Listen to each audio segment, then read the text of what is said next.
What's good, kinfolk? We are in the garage, putting it down, putting that smoke in the wind. But guess what? We got that Fuente Fuente Opus X, that 2023 Cigar of the Year. So let's break it down a little bit.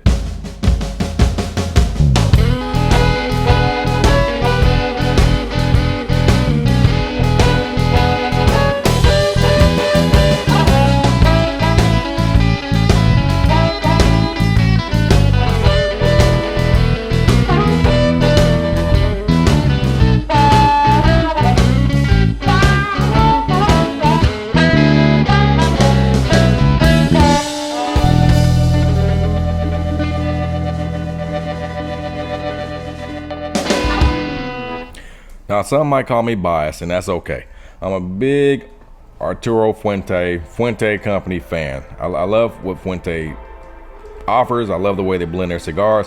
I don't like every single cigar, but I like the majority of what they produce and put out there. So, yeah, I'm a little bit biased on this. And when I found out that they made the 2023 Cigar of the Year, your boy was excited. I was excited because, well, I was excited and sad because I told my wife, I was like, well, I already been to this Cigar Aficionado convention twice, and this year I told her I was going to take her, but then I was like, well, maybe we'll do something different. Maybe we'll go to a different cigar convention. I don't know, so I'm sitting here and I saw that they won, and I was like, damn, this is the year that they're going to showcase Fuente in this cigar.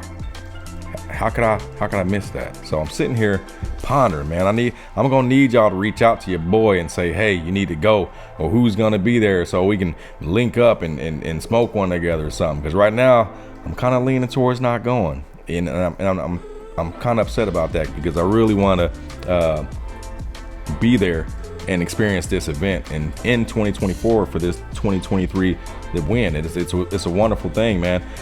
This isn't the first time I've had this cigar at all. I picked these up out of town. I brought two back, and I didn't even know that it was the Cigar of the Year. I just got them on a whim, and I brought them back, and they'd just been sitting in the humidor. And then when I found out that it got it, I ran up there and checked it out, and lo and behold, I had them.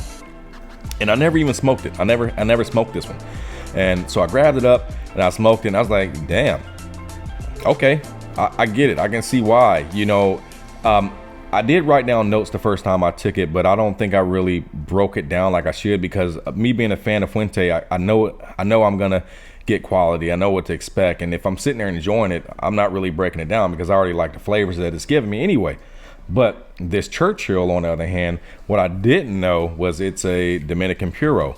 Now, if you guys don't know, puros, of course, are, the binder, the wrapper, the filler, all coming from one region. So all of the the tobacco in this cigar is from Dominican Republic, which is great.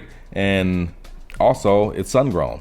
And I think the full name for this cigar is the Chateau, the wrapper full name is the Dominican Chateau de la Fuente. It's a sun-grown rosado. So, quite a mouthful, but that's what it is. Sun-grown. So sun-grown, to me, when I think of sun-grown, I'm thinking, fuller flavors and higher nicotine content, just bolder flavors or something that I would see, with the darker tone cigar, which this isn't. It's pretty light, as you can see. Really light, like a mild milk chocolate color in a sense, and it doesn't look like anything that's going to knock your socks off. However, I think for the beginner or the moderate cigar smoker, that's when this type of cigar hits you, because it'll come in at a medium to medium full range, and that full range is what'll get some of you. It just is what it is. You got to make sure that you have something on your belly, and you're not got water or whatever else. That way, if you get to that point, if you're feeling that, then it is. But I don't really get that with this stick. To me, it's a mild medium. Partly, in fact, because hey, I am a cigar smoker, and I probably smoke my fair share of cigars, so I got quite the build up in me. So it is what it is. But the flavor on this cigar is awesome. If you guys had this cigar, what are your thoughts on the cigar, and what do you get from it? What are you guys pulling from the cigar? Me, it's all about the cinnamon. Cinnamon shines in this cigar, and the cedar comes right along with it. So let me take a puff real quick and make sure that I'm still digging those same notes.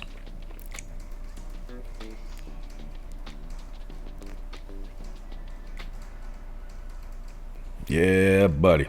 Still tons of cinnamon and cedar. And think of like a chest, a closed chest, one that you got sitting in. You got those cedar aromas coming out of that chest, and that's what I'm getting out of this cigar. And then when you blend a good bourbon with it, you can't go wrong. So I said, you know what? We're just gonna go ahead and pull out the Blantons. It is what it is, and we're gonna drink that. And the Blantons, you know, it's already divine anyway. Either you're a fan or you ain't a fan, but either way, it's good in my house. The Blantons, nice cherry notes on that. The malt is perfect. It's a beautiful, beautiful bourbon. I love the flavor. I love the character and the bouquet that it exudes in the bourbon here. Wonderful. Only issue that I did have with this cigar, I did have some damage in the cap of the cigar. No fault of of Fuente, the cigar company, at all. I do believe that was probably a humidity issue. It had a crack there. I didn't notice that. If I did, I would have fixed it before I got it, but it's not causing any issues.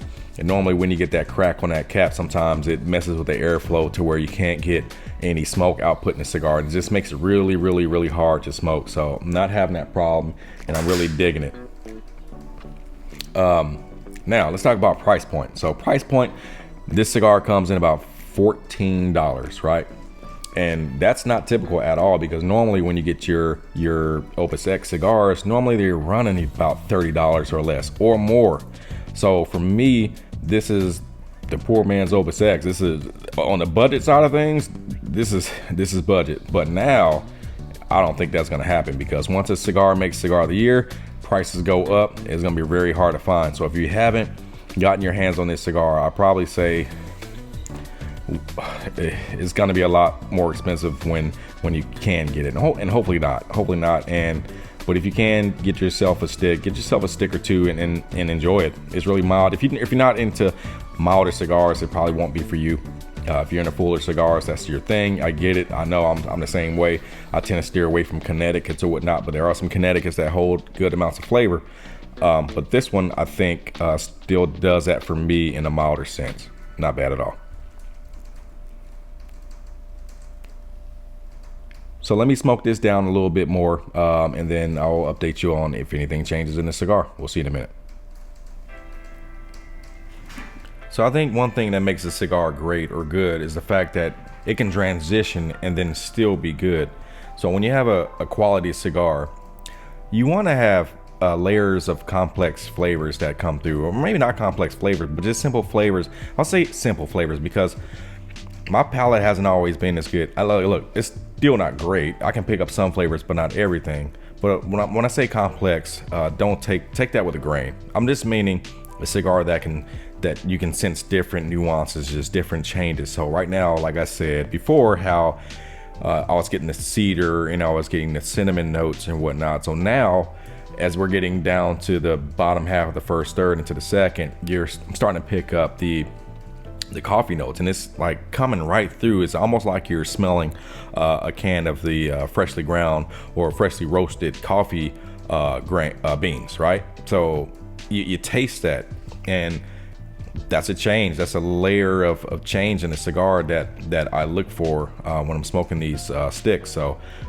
when you start to notice those flavors and they change on you, that's how I feel like when you know you have a good cigar in your hand, and that's the type of stuff that you want to look out for.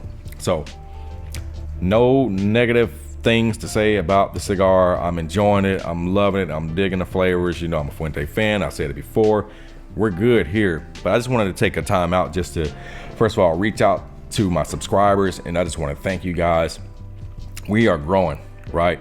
I think we are sitting at about 288. So 288 subscribers right now. And it's because you guys are liking the content, you're subscribing, and I appreciate it. You're liking it and you're commenting on the videos, and I'm trying to make sure that I'm reaching out to every single comment. So if I missed it, I'm sorry, I'll catch it, but I definitely didn't miss anything so far. The the Drew Estate League of Provided 10 video, hey, it's getting a lot of views right now, and a lot of you guys are commenting, a lot of you guys are liking. I appreciate that. You know, Chef Big Fluff, you said, you You reached out, said great content, keep it coming, fire. You know, I really appreciate that. Jason Harper said you love that stick and that bourbon. The Antique 107 was your favorite of the Weller line. I appreciate that comment.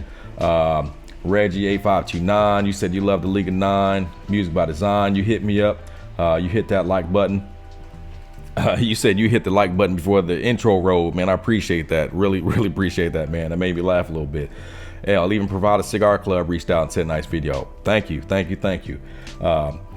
Jeff Peters, you left me a comment that I greatly appreciate. You said concise, to the point, and that's really what I've been trying to focus on lately, is not dragging out videos and just making them a little bit quicker. And because you got to catch the viewer's eye real quick, and it's hard to keep people's focus, right? So I really appreciate that feedback. Ed McKay, I think that's what it is, said nice choice of bourbon. Appreciate that. And I really got some constructive criticism from Nitty. He said that he just discovered the channel. He really liked it. He liked the League of 10 as well. But he also told me that I need to turn the music down a little bit because it's distracting from my voiceover. Roger that. Got it. So what I'll do now is I'll start turning the music down just a little bit, and that way you guys can make sure you can hear me throughout the video. I like the music in the background because I think it keeps some viewers' attention a little bit more rather than hearing just me talk. So having that nice overlay of music is a good thing, but also can be a bad thing too. So thank you for that criticism about the music being too loud. I'll make sure I take care of that in this video. You'll probably already notice that already since this music playing in the background. So I got you. Thank you so much. But I just want to say thanks, man. We're, like I said, 288. I got to hit this 500 milestone. YouTube has these milestones that you got to hit in order for them to really, either monetize you or, take you serious or whatnot. And it's crazy because I don't do it for monetization. I don't expect to really get anything out of this money wise. It'd be great if it did, cool, but it's another source of income, which is great. Everybody needs a little extra money nowadays, I feel, so that's a good thing. But I do this because I like to spread the knowledge of what I know, even though I'm still learning too, and it gives me a chance to interact with a lot of people that I never would ever be able to get to interact with. Like I said, naturally I'm an introvert anyway, so naturally I'm just by myself anyway, smoking my cigars or with my wife, and that's how I do. But this gives me a chance to bring that extrovertness out and really reach out to you guys. So I really appreciate the feedback, really appreciate you guys reaching out, liking the videos, and just leaving comments. It keeps me going, lets me know I'm doing a good thing, and it keeps me out of my hidey hole. So I appreciate it, y'all. Like I said, more on the way. I got the freestyle live cigar coming from Drew Estate. I did a video already on that, and the audio got really messed up. There was a huge amount of back feed on it, a large humming noise. So if you haven't been hiding under a rock, you already know that Drew Estate every year comes out with a brand, and you really couldn't even hear anything I was saying on it. So I'm gonna shoot that video again, and a lot of you guys already got that cigar out there now, and a lot of people are talking about it. I'm not gonna say whether I liked it or not yet. I really want to get that video out and let you know my thoughts on the cigar. But yeah, I gotta redo the video, and I'll probably do that this weekend if those cigars come. I had it ordered again because I got rid of the packaging and everything else I used for the first video. It's gone. But the cool thing about it is I'll have a few more cigars to go. So I'm gonna keep smoking this down to the final third. If anything changes, I'll update you as we go. See you in a minute. All right, kinfolk, in the final third of the Fuente Fuente Opus X, and hey, phenomenal is all I can say about this cigar. Hey, it changes. It has its layers of complexity, as I can say, and you get a little slight fruitiness notes, but the cedar and the cinnamon just holds throughout the cigar. So what I like is the consistency of the cigar, and it's just good, man. I like it. So I think I'll just end it on that. I'm gonna enjoy the cigar and enjoy it like I normally do. My cigars in the garage, and I'm gonna hold y'all. I ain't gonna hold y'all. I ain't gonna hold y'all. Hopefully y'all can get this cigar, get your hands on it. If you have smoked it, let me know what you think. If you liked it, if you hated it, let me know your thoughts on the cigar. And of course, as always, if you guys like the content, like what you're seeing, please like and subscribe. And also, you know, I like the constructive criticism. Let me know what I can do better, what you don't like, and let's change it up, man. I appreciate it. And hey, and if y'all like the cigar, also let me know what y'all tasted in the cigar. What did you like about it? And basically, what flavors did you pick up on the cigar? Let's spread the knowledge, y'all. That's what it's all about. So, like I always say, y'all, be kind to one another and be kindred in the leaf. And I will see you hopefully in the next cigar review of the Drew Estate Freestyle Live cigar. Let's go. We'll see y'all next time.